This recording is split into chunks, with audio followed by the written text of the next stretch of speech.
दीपक पवार हे याच्यामध्ये आहेत ही अतिशय चांगली गोष्ट आहे. हा माणूस निस्वार्थी दिसतोय आणि ह्याच्यातनं निस्वार्थी माणूसच हे काहीतरी उभं करेल असं मला वाटतं. आज मी गिरणी कामगार कल्याणकारी संघातर्फे गेली 25 वर्ष या विषयावर काम करतोय.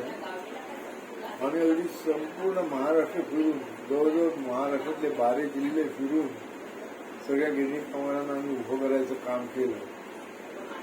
कोणताही पैसा वगैरे नसताना सुद्धा केलं. कामगारांनीच आम्हाला सपोर्ट केला. कामगारांच्याच पैशाने आम्ही सगळं काही केलं.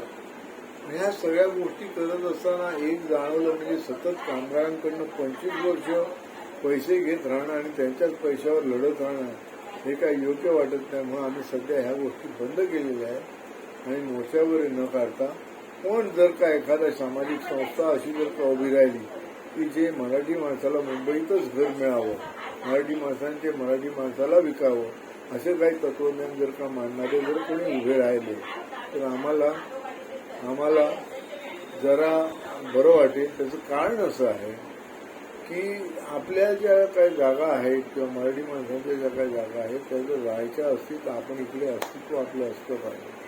ज्यावेळेला संघटना स्थापन केली त्यावेळेला आमचे ॲडव्होकेट किशोर देशपांडे होते. त्यांनी आम्हाला हेच सांगितलं की मराठी माणूस इकडे टिकला तरच हा महाराष्ट्र राहील, नाही तर हा महाराष्ट्र राहणार नाही. तर त्यामुळे आम्ही पण असंच म्हणतो की मराठी माणसांनी जर आज जागा मिळाल्या काय मिळाल्या तर तुम्ही राहा. पण ज्यावेळेला पहिल्या जेव्हा काय 10-15 हजार जागा ज्या काय विकल्या गेल्या तेव्हा बघितलं तर मला असं दिसलं की लोकांची विकण्याकडेच प्रवृत्ती होती.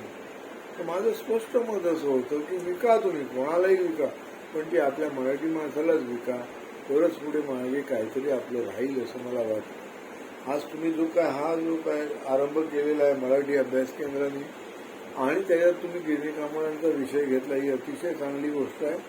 माझा ह्याला संपूर्ण पाठिंबा आहे. कारण पाठिंबा देणं ही आमची पण आताची गरज झालेली आहे. कारण लोकजागृती ही मुळात सगळीकडे झाली पाहिजे.